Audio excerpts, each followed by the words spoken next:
लेकिन एक और डे ऐसा है जो हम सबको याद रखना चाहिए।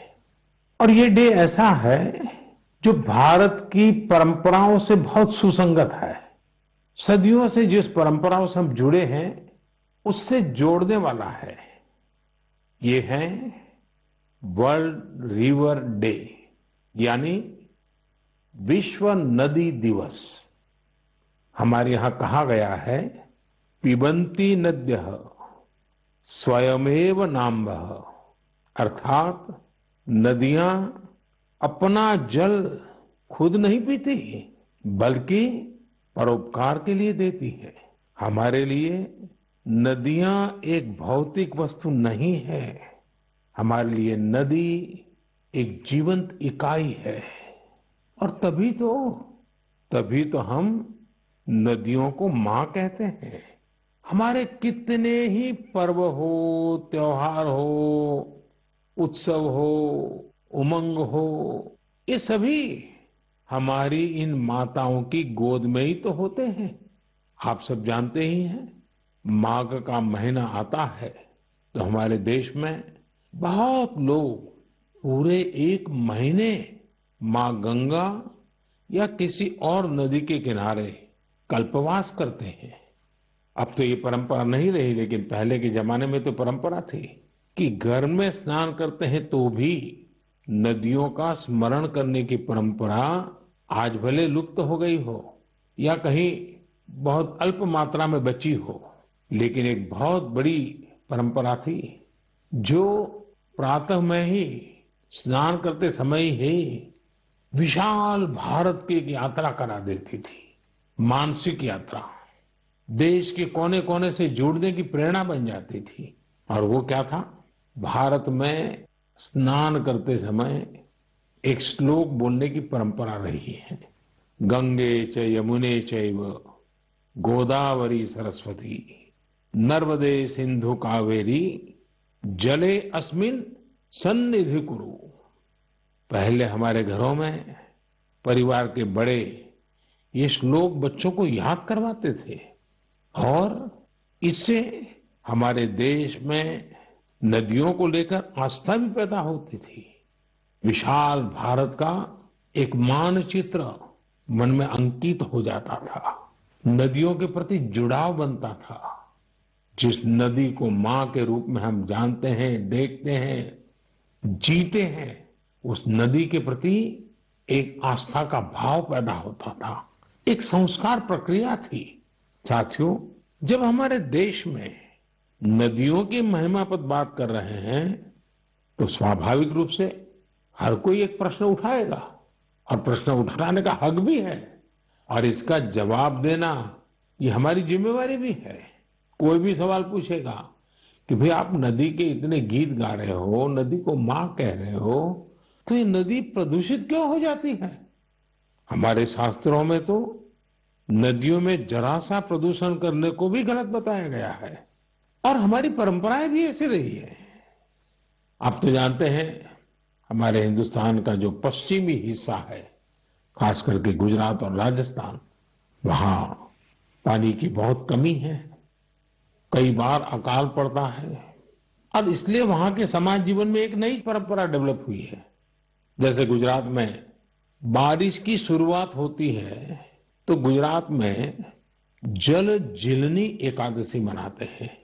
मतलब कि आज के युग में हम जिसको कहते हैं कैच द रेन, वो वही बात है कि जल के एक एक बिंदु को अपने में समेटना, जल जीलनी।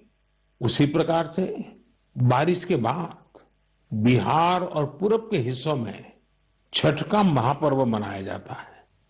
मुझे उम्मीद है कि छठ पूजा को देखते हुए नदियों के किनारे घाटों की सफाई और मरम्मत की तैयारी शुरू कर दी गई होगी। हम नदियों की सफाई और उन्हें प्रदूषण से मुक्त करने का काम सबके प्रयास और सबके सहयोग से कर ही सकते हैं। नमामि गंगे मिशन भी आज आगे बढ़ रहा है, तो इसमें सभी लोगों के प्रयास एक प्रकार से जन जागृति, जन आंदोलन उसकी बहुत बड़ी भूमिका है। साथियों, जब नदी की बात हो रही है, माँ गंगा की बात हो रही है, तो एक और बात की और भी आपका ध्यान आकर्षित करने का मन करता है।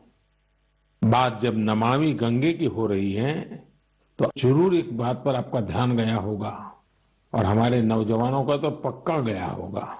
आजकल एक विशेष ई ऑक्शन, ई नीलामी चल रही है।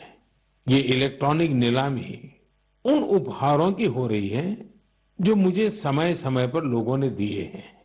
इस नीलामी से जो पैसा आएगा, वो नमामि गंगे अभियान के लिए ही समर्पित किया जाता है। आप जिस आत्मीय भावना के साथ मुझे उपहार देते हैं, उसी भावना को ये अभियान और मजबूत करता है। साथियों, देश भर में नदियों को पुनर्जीवित करने के लिए, पानी की स्वच्छता के लिए सरकार और समाज सेवी संगठन निरंतर कुछ न कुछ करते रहते हैं। आज से नहीं, दशकों से ये चलता रहता है।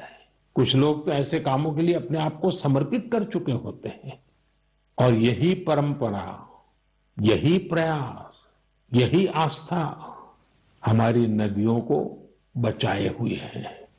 और हिंदुस्तान के किसी भी कोने से जब ऐसी खबरें मेरे कान पे आती हैं, ऐसे काम करने वालों के प्रति एक बड़ा आदर का भाव मेरे मन में जगता है, और मेरा भी मन करता है कि वो बातें आपको बताऊं। आप देखिए, तमिलनाडु के वेल्लोर और तिरुवन्नामलाई जिले का एक उदाहरण देना चाहता हूं। यहाँ एक नदी बहती है, नागा नदी। अब ये नागा नदी बरसों पहले सूख गई थी। इस वजह से वहां का जलस्तर भी बहुत नीचे चला गया था। लेकिन वहां की महिलाओं ने बीड़ा उठाया कि वो अपनी नदी को पुनर्जीवित करेगी। फिर क्या था, उन्होंने लोगों को जोड़ा, जन भागीदारी से नहरें खोदी, चेक डैम बनाए, रिचार्ज कुएं बनाए। आपको भी जानकर के खुशी होगी साथियों कि आज वो नदी पानी से भर गई है। और जब नदी पानी से भर जाती है ना, तो मन को इतना सुकून मिलता है। मैंने प्रत्यक्ष इसका अनुभव किया है। आप में से बहुत लोग जानते होंगे कि जिस साबरमती के तट पर महात्मा गांधी ने साबरमती आश्रम बनाया था, पिछले कुछ दशकों में ये साबरमती नदी सूख गई थी। साल में 6-8 महीने पानी नजर ही नहीं आता था।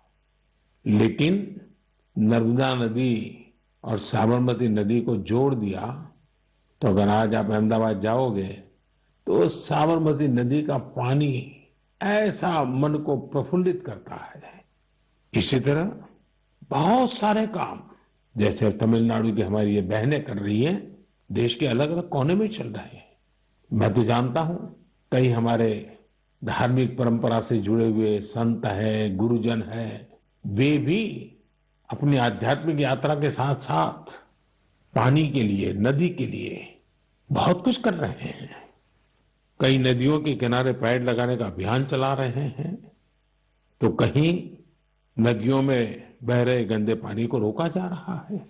साथियों, वर्ल्ड रिवर डे जब आज मना रहे हैं, तो इस काम से समर्पित सबकी मैं सराहना करता हूं, अभिनंदन करता हूं। लेकिन हर नदी के पास रहने वाले लोगों को, देशवासियों को मैं आग्रह करूंगा कि भारत में कोने कोने में साल में एक बार तो नदी उत्सव मनाना ही चाहिए। मेरे प्यारे देशवासियों, कभी भी छोटी बात को, छोटी चीज को छोटी मानने की गलती नहीं करनी चाहिए। छोटे छोटे प्रयासों से कभी कभी तो बहुत बड़े बड़े परिवर्तन आते हैं। और अगर महात्मा गांधी जी के जीवन की तरफ हम देखेंगे, तो हम हर पल महसूस करेंगे कि छोटी छोटी बातों की उनके जीवन में कितनी बड़ी अहमियत थी, और छोटी छोटी बातों को लेकर के बड़े बड़े संकल्पों को कैसे उन्होंने साकार किया था। हमारे आज के नौजवान को ये जरूर जानना चाहिए कि साफ सफाई के अभियान ने कैसे आजादी के आंदोलन को एक निरंतर ऊर्जा दी थी। ये महात्मा गांधी ही तो थे जिन्होंने स्वच्छता को जन आंदोलन बनाने का काम किया था। महात्मा गांधी ने स्वच्छता को स्वाधीनता के सपने के साथ जोड़ दिया था। आज इतने दशकों बाद स्वच्छता आंदोलन ने एक बार फिर देश को नए भारत के सपने के साथ जोड़ने का काम किया है और ये हमारी आदतों को बदलने का भी अभियान बन रहा है। और हम ये न भूलें कि स्वच्छता ये सिर्फ एक कार्यक्रम है। स्वच्छता ये पीढ़ी दर पीढ़ी संस्कार संक्रमण की एक जिम्मेवारी है और पीढ़ी दर पीढ़ी जब स्वच्छता का अभियान चलता है तब संपूर्ण समाज जीवन में स्वच्छता का स्वभाव बनता है। और इसलिए ये साल, 2 साल, एक सरकार, दूसरी सरकार ऐसा विषय नहीं है। पीढ़ी दर पीढ़ी हमें स्वच्छता के संबंध में सजगता से, अविरत रूप से, बिना थके, बिना रुके, बड़ी श्रद्धा के साथ जुड़े रहना है और स्वच्छता के अभियान को चलाए रखना है। और मैंने तो पहले भी कहा था कि स्वच्छता ये पूज्य बापू को इस देश की बहुत बड़ी श्रद्धांजलि है और ये श्रद्धांजलि हमें हर बार देते रहना है, लगातार देते रहना है। साथियों, लोग जानते हैं कि स्वच्छता के संबंध में बोलने का मैं कभी मौका छोड़ता ही नहीं हूं और शायद इसीलिए हमारी मन की बात के एक श्रोता श्रीमान रमेश पटेल जी ने लिखा है, हमें बापू से सीखते हुए इस आजादी के अमृत महोत्सव में आर्थिक स्वच्छता का भी संकल्प लेना चाहिए। जिस तरह शौचालयों के निर्माण ने गरीबों की गरिमा बढ़ाई, वैसे ही आर्थिक स्वच्छता गरीबों को अधिकार सुनिश्चित करती है, उनका जीवन आसान बनाती है। अब आप जानते हैं, जनधन खातों को लेकर देश ने जो अभियान शुरू किया, इसकी वजह से आज गरीबों को उनके हक का पैसा सीधा उनके खाते में जा रहा है, जिसके कारण भ्रष्टाचार जैसी रुकावटों में बहुत बड़ी मात्रा में कमी आई है। ये बात सही है। आर्थिक स्वच्छता में टेक्नोलॉजी बहुत मदद कर सकती है। हमारे लिए खुशी की बात है, आज गांव देहात में भी फिनटेक, यूपीआई से डिजिटल लेन देन करने की दिशा में सामान्य मानवी भी जुड़ रहा है, उसका प्रचलन बढ़ने लगा है। आपको मैं एक आंकड़ा बताता हूं, आपको गर्व होगा। पिछले अगस्त महीने में, एक महीने में यूपीआई से 355 करोड़ ट्रांजैक्शन हुए, यानी करीब करीब 350 करोड़ से ज्यादा ट्रांजैक्शन। यानी हम कह सकते हैं कि अगस्त के महीने में 350 करोड़ से ज्यादा बार डिजिटल लेन देन के लिए यूपीआई का इस्तेमाल किया गया है। आज एवरेज 6 लाख करोड़ रुपए से ज्यादा का डिजिटल पेमेंट यूपीआई से हो रहा है। इससे देश की अर्थव्यवस्था में स्वच्छता, पारदर्शिता आ रही है और हम जानते हैं अब फिनटेक का महत्व बहुत बढ़ रहा है। साथियों, जैसे बापू ने स्वच्छता को स्वाधीनता से जोड़ा था, वैसे ही खादी को आजादी की पहचान बना दिया था। आज आजादी के 75वें साल में हम जब आजादी के अमृत महोत्सव को मना रहे हैं, आज हम संतोष से कह सकते हैं कि आजादी के आंदोलन में जो गौरव खादी को था, आज हमारी युवा पीढ़ी खादी को वो गौरव दे रही है। आज खादी और हैंडलूम का उत्पादन कई गुना बढ़ा है और उसकी मांग भी बढ़ी है। आप भी जानते हैं, ऐसे कई अवसर आए हैं जब दिल्ली के खादी शोरूम में एक दिन में 1 करोड़ रुपए से ज्यादा का कारोबार हुआ है। मैं भी फिर से आपको याद दिलाना चाहूंगा कि 2 अक्टूबर पूज्य बापू की जन्म जयंती पर हम सब फिर से एक बार एक नया रिकॉर्ड बनाए। आप अपने शहर में जहां भी खादी बिकती हो, हैंडलूम बिकता हो, हैंडीक्राफ्ट बिकता हो, और दिवाली का त्योहार सामने है, त्योहारों के मौसम के लिए खादी, हैंडलूम, कुटीर उद्योग से जुड़ी आपकी हर खरीदारी वोकल फॉर लोकल इस अभियान को मजबूत करने वाली हो, पुराने सारे रिकॉर्ड तोड़ने वाली हो। साथियों, अमृत महोत्सव के इसी कालखंड में देश में आजादी के इतिहास की अनकही गाथाओं को जन जन तक पहुंचाने का एक अभियान भी चल रहा है और इसके लिए नवोदित लेखकों को, देश के और दुनिया के युवाओं को आह्वान किया गया था। इस अभियान के लिए अब तक 13,000 से ज्यादा लोगों ने अपना रजिस्ट्रेशन किया है और वो भी 14 अलग अलग भाषाओं में।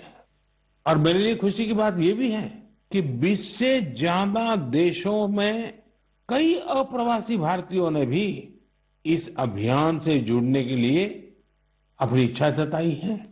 एक और बहुत दिलचस्प जानकारी है, करीब 5,000 से ज्यादा नए नवोदित लेखक आजादी के जंग की कथाओं को खोज रहे हैं।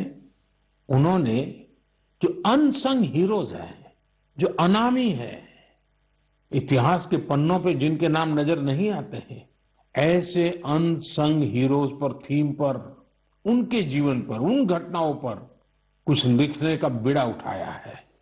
यानी देश के युवाओं ने ठान लिया है कि उन स्वतंत्र सेनानियों के इतिहास को भी देश के सामने लाएंगे जिनकी गत 75 वर्ष में कोई चर्चा तक नहीं हुई है। सभी श्रोताओं से मेरा आग्रह है, शिक्षा जगत से जुड़े सबसे मेरा आग्रह है, आप भी युवाओं को प्रेरित करें, आप भी आगे आए। और मेरा पक्का विश्वास है कि आजादी के अमृत महोत्सव में इतिहास लिखने का काम करने वाले लोग इतिहास बनाने भी वाले हैं। मेरे प्यारे देशवासियों, सियाचिन ग्लेशियर के बारे में हम सभी जानते हैं। वहां की ठंड ऐसी भयानक है जिसमें रहना आम इंसान के बस की बात ही नहीं है। दूर दूर तक बर्फ ही बर्फ और पेड़ पौधों का तो नामो निशान नहीं है। यहाँ का तापमान -60 डिग्री तक भी जाता है। कुछ ही दिन पहले सियाचिन के इस दुर्गम इलाके में 8 दिव्यांग जनों की टीम ने जो कमाल कर दिखाया है, वो हर देशवासी के लिए गर्व की बात है। इस टीम ने सियाचिन ग्लेशियर की 15,000 फीट से भी ज्यादा की ऊंचाई पर स्थित कुमार पोस्ट पर अपना परचम लहराकर वर्ल्ड रिकॉर्ड बना दिया है।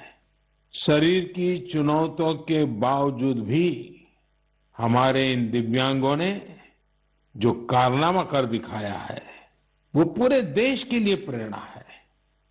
और जब इस टीम के सदस्यों के बारे में जानेंगे तो आप भी मेरी तरह हिम्मत और हौसले से भर जाएंगे।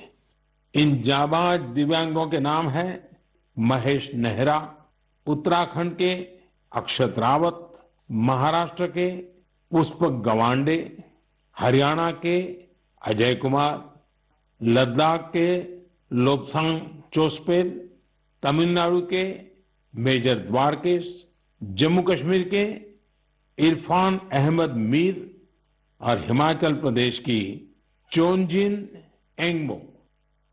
सियाचिन ग्लेशियर को फतह करने का यह ऑपरेशन भारतीय सेना के विशेष बलों के वेटरन्स की वजह से सफल हुआ है। मैं इस ऐतिहासिक और अभूतपूर्व उपलब्धि के लिए इस टीम की सराहना करता हूं। यह हमारे देशवासियों के can do culture, can do determination, can do attitude के साथ हर चुनौती से निपटने की भावना को भी प्रकट करता है। साथियों, आज देश में दिव्यांग जनों के कल्याण के लिए कई प्रयास हो रहे हैं। मुझे उत्तर प्रदेश में हो रहे ऐसे ही एक प्रयास वन टीचर वन कॉल के बारे में जानने का मौका मिला। बरेली में यह अनूठा प्रयास दिव्यांग बच्चों को नई राह दिखा रहा है। इस अभियान का नेतृत्व कर रही हैं डभौरा गंगापुर में एक स्कूल की प्रिंसिपल दीपमाला पांडे जी। कोरोना काल में इस अभियान के कारण न केवल बड़ी संख्या में बच्चों का एडमिशन संभव हो पाया, बल्कि इससे करीब 350 से अधिक शिक्षक भी सेवा भाव से जुड़ चुके हैं। ये शिक्षक गांव-गांव जाकर दिव्यांग बच्चों को पुकारते हैं, तलाशते हैं और फिर उनका किसी न किसी स्कूल में दाखिला सुनिश्चित कराते हैं। दिव्यांग जनों के लिए दीपमाला जी और साथी शिक्षकों की इस नेक प्रयास की मैं भूरी भूरी प्रशंसा करता हूं। शिक्षा के क्षेत्र में ऐसा हर प्रयास हमारे देश के भविष्य को संवारने वाला है। मेरे प्यारे देशवासियों, आज हम लोगों की जिंदगी का हाल ये है कि एक दिन में सैकड़ों बार कोरोना शब्द हमारे कान पर गूंजता है। 100 साल में आई सबसे बड़ी वैश्विक महामारी कोविड-19 ने हर देशवासी को बहुत कुछ सिखाया है। हेल्थ केयर और वेलनेस को लेकर आज जिज्ञासा भी बढ़ी है और जागरूकता भी। हमारे देश में पारंपरिक रूप से ऐसे नेचुरल प्रोडक्ट्स प्रचुर मात्रा में उपलब्ध हैं जो वेलनेस यानी सेहत के लिए बहुत फायदेमंद है। ओडिशा के कालाहांडी के नांदोल में रहने वाले पतायत साहू जी इस क्षेत्र में बरसों से एक अनोखा कार्य कर रहे हैं। उन्होंने 1.5 एकड़ जमीन पर मेडिसिनल प्लांट लगाए हैं। यही नहीं, साहू जी ने इन मेडिसिनल प्लांट्स को डॉक्यूमेंटेशन भी किया है। मुझे रांची के सतीश जी ने पत्र के माध्यम से ऐसी ही एक और जानकारी साझा की है। सतीश जी ने झारखंड के एक एलोवेरा विलेज की ओर मेरा ध्यान दिलाया है। रांची के पास ही देवरी गांव की महिलाओं ने मंजू कश्यप जी के नेतृत्व में बिरसा कृषि विद्यालय से एलोवेरा की खेती का प्रशिक्षण लिया था। इसके बाद उन्होंने एलोवेरा की खेती शुरू की। इस खेती से न केवल स्वास्थ्य के क्षेत्र में लाभ मिला, बल्कि इन महिलाओं की आमदनी भी बढ़ गई। कोविड महामारी के दौरान भी इन्हें अच्छी आमदनी हुई। इसकी एक बड़ी वजह यह थी कि सैनिटाइजर बनाने वाली कंपनियां सीधे इन्हीं से एलोवेरा खरीद रही थी। आज इस कार्य में करीब 40 महिलाओं की टीम जुटी है और कई एकड़ में एलोवेरा की खेती होती है। ओडिशा के पतायत साहू जी हो या फिर देवरी में महिलाओं की ये टीम, इन्होंने खेती को जिस प्रकार स्वास्थ्य के क्षेत्र से जोड़ा है, वो एक अपने आप में मिसाल है। साथियों, आने वाली 2 अक्टूबर को लाल बहादुर शास्त्री जी की भी जन्म जयंती होती है। उनकी स्मृति में ये दिन हमें खेती में नए नए प्रयोग करने वालों की भी शिक्षा देता है। मेडिसिनल प्लांट के क्षेत्र में स्टार्टअप को बढ़ावा देने के लिए मेडी हब टीबीआई के नाम से एक इंक्यूबेटर गुजरात के आणंद में काम कर रहा है। मेडिसिनल और एरोमेटिक प्लांट से जुड़ा ये इंक्यूबेटर बहुत कम समय में ही 15 एंटरप्रेन्योर्स के बिजनेस आइडिया को सपोर्ट कर चुका है। इस इंक्यूबेटर की मदद पाकर ही सुधा चेब्रोलू जी ने अपना स्टार्टअप शुरू किया है। उनकी कंपनी में महिलाओं को प्राथमिकता दी जाती है और उन्हीं पर इनोवेटिव हर्बल फॉर्मुलेशंस की भी जिम्मेदारी है। एक और एंटरप्रेन्योर सुभाश्री जी ने, जिन्हें भी इसी मेडिसिनल और एरोमेटिक प्लांट इंक्यूबेटर से मदद मिली है। सुभाश्री जी की कंपनी हर्बल रूम और कार फ्रेशनर के क्षेत्र में काम कर रही है। उन्होंने एक हर्बल टेरेस गार्डन भी बनाया है, जिसमें 400 से ज्यादा मेडिसिनल हर्ब्स हैं। साथियों, बच्चों में मेडिसिनल और हर्बल प्लांट्स के प्रति जागरूकता बढ़ाने के लिए आयुष मंत्रालय ने एक दिलचस्प पहल की है और इसका बीड़ा उठाया है हमारे प्रोफेसर आयुष्मान जी ने। हो सकता है कि जब आप ये सोचे कि आखिर प्रोफेसर आयुष्मान है कौन, दरअसल प्रोफेसर आयुष्मान एक कॉमिक बुक का नाम है। इसमें अलग अलग कार्टून किरदारों के जरिए छोटी छोटी कहानियां तैयार की गई हैं। साथ ही एलोवेरा, तुलसी, आंवला, गिलोय, नीम, अश्वगंधा और ब्रह्मी जैसे सेहतमंद मेडिसिनल प्लांट की उपयोगिता बताई गई है। साथियों, आज के हालत में जिस प्रकार मेडिसिनल प्लांट और हर्बल उत्पादों को लेकर दुनिया भर में लोगों का रुझान बढ़ा है, उसमें भारत के पास अपार संभावनाएं हैं। बीते समय में आयुर्वेदिक और हर्बल प्रोडक्ट के एक्सपोर्ट में भी काफी वृद्धि देखने को मिली है। मैं साइंटिस्ट, रिसर्चर्स और स्टार्टअप की दुनिया से जुड़े लोगों से ऐसे प्रोडक्ट की ओर ध्यान देने का आग्रह करता हूं जो लोगों की वेलनेस और इम्यूनिटी तो बढ़ाए, हमारे किसानों और नौजवानों की आय को भी बढ़ाने में मददगार साबित हो। साथियों, पारंपरिक खेती से आगे बढ़कर खेती में हो रहे नए प्रयोग, नए विकल्प लगातार स्वरोजगार के नए साधन बना रहे हैं। पुलवामा के दो भाइयों की कहानी भी इसी का एक उदाहरण है। जम्मू कश्मीर के पुलवामा में बिलाल अहमद शेख और मुनीर अहमद शेख ने जिस प्रकार अपने लिए नए रास्ते तलाशे, वो न्यू इंडिया की एक मिसाल है। 39 साल के बिलाल अहमद जी हाईली क्वालिफाइड है। उन्होंने कई डिग्रियां हासिल कर रखी है। अपनी उच्च शिक्षा से जुड़े अनुभवों का इस्तेमाल आज वो कृषि में खुद का स्टार्टअप बनाकर कर रहे हैं। बिलाल जी ने अपने घर पर ही वर्मी कंपोस्टिंग की यूनिट लगाई है। इस यूनिट से तैयार होने वाले बायो फर्टिलाइजर से न केवल खेती में काफी लाभ हुआ है, बल्कि यह लोगों के लिए रोजगार के अवसर भी लेकर आया है। हर साल इन भाइयों की यूनिट से किसानों को करीब 3000 क्विंटल वर्मी कंपोस्ट मिल रहा है। आज उनकी इस वर्मी कंपोस्टिंग यूनिट में 15 लोग काम भी कर रहे हैं। उनकी इस यूनिट को देखने के लिए बड़ी संख्या में लोग पहुंच रहे हैं और उनमें ज्यादातर ऐसे युवा होते हैं जो कृषि क्षेत्र में कुछ करना चाहते हैं। पुलवामा के शेख भाइयों ने जॉब सीकर बनने की जगह जॉब क्रिएटर बनने का संकल्प लिया और आज वो जम्मू कश्मीर ही नहीं बल्कि देश भर के लोगों को नई राह दिखा रहे हैं। मेरे प्यारे देशवासियों, 25 सितंबर को देश की महान संतान पंडित दीनदयाल उपाध्याय जी की जन्म जयंती होती है। दीनदयाल जी पिछली सदी के सबसे बड़े विचारकों में से एक है। उनका अर्थदर्शन, समाज के सशक्त करने के लिए उनकी नीतियां, उनका दिखाया अंत्योदय का मार्ग आज भी जितना प्रासंगिक है उतना ही प्रेरणादायी भी है।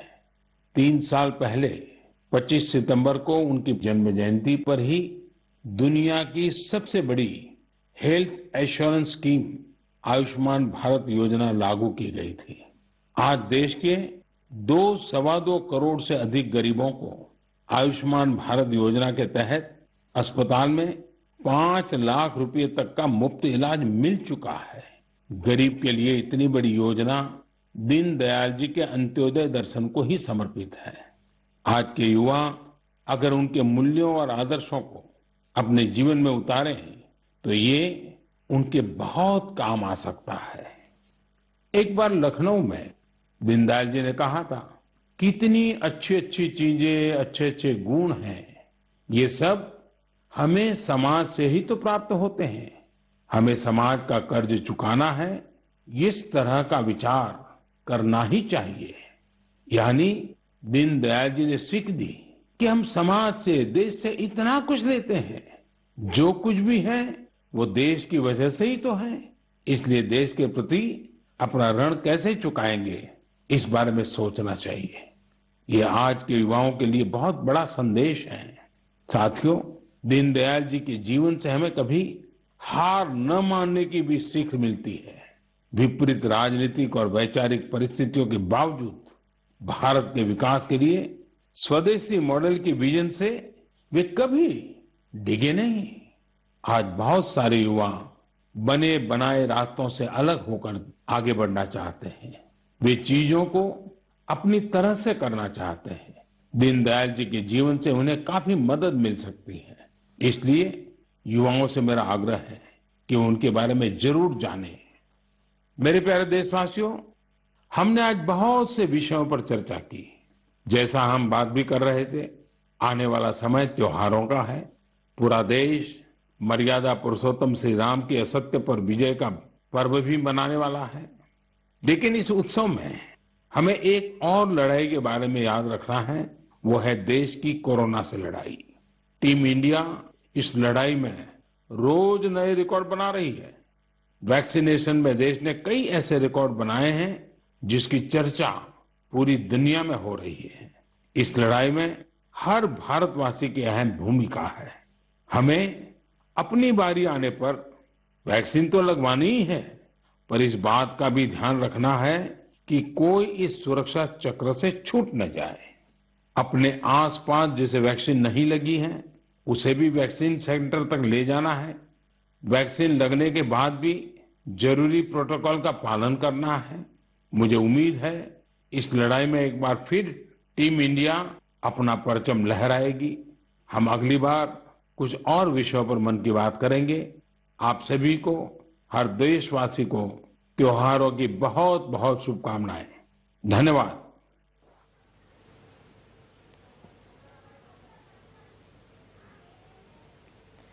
पंतप्रधान नरेंद्र मोदी यांची मन की बात आपण पाहिली। बिहार आणि पूर्वीच्या राज्यांमध्ये छठपूजा सुरू असल्याचं मोदी यांनी म्हटलं। पंतप्रधान नरेंद्र मोदी यांनी देशवासियांशी संवाद साधला। आज 81वी मन की बात होती।